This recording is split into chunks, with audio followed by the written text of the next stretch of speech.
ایک رائے کے برابر کوئی چیز تیرے اللہ کی نظر سے چھپی ہوئی نہیں ہے۔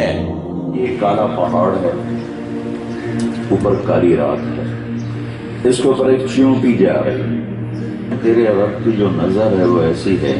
کہ چیونٹی نہیں، چیونٹی کی ٹانگوں سے جو لکیر بن رہی ہے تیرا رب وہ لکیر بھی دیکھ رہا۔ میں نے اللہ کو ڈھونڈا تو اس نے اپنا تعارف کروایا، اللہ لا الہ الا ہو الحی القیوم، میں وہ ہوں جو موت سے پاک ہوں۔ اب پابند بن کے چلو اس اللہ کے جس کی شہنشاہی ہے، اس اللہ کے جس نے مجھے بنایا، اس اللہ کے پابند بنو جس نے مجھے آنکھوں کا نور دیا، زبان میں بول دیا،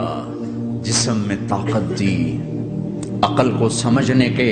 اوصاف دیے۔ اس اللہ کے پابند بن کے چلو جس نے قرآن کو اتارا، جس نے دھرتی کو بچھایا، جس نے آسمان کو اٹھایا۔ آسمان کی چھت میرے اللہ کے قبضے میں ہے، زمین کا فرش میرے اللہ کے قبضے میں ہے، ہواؤں کے جھونکے میرے اللہ کے قبضے میں ہے، سردی کا موسم میرے اللہ کا ارادہ ہے، گرمی کی تپش میرے اللہ کا ارادہ ہے، بادلوں سے پانی کا گرنا میرے اللہ کا ارادہ ہے، برف کا گرنا میرے اللہ کی بادشاہی ہے، اور طوفانوں کا آنا، بجلیوں کا چمکنا، بادلوں کی گرج، موسموں کا تبدیل ہونا، درختوں کے پھل، پھلوں کے ذائقے، ذائقوں میں خوشبو، پھلوں میں مٹھاس، پھلوں کے اوپر کور، چھلکے۔ ایک انار ہی میرے رب کی قدرت کا شاہکار ہے، دانہ دانہ ذرا جوڑ کے دکھاؤ، پھر اس کو پردوں میں لپیٹ کے دکھاؤ، پھر اس کی پیکنگ کر کے دکھاؤ، پھر اس میں رنگ بھر کے دکھاؤ، پھر اس میں ذائقے بھر کے دکھاؤ، گائے کے تھن سے نکلتا دودھ دیکھو،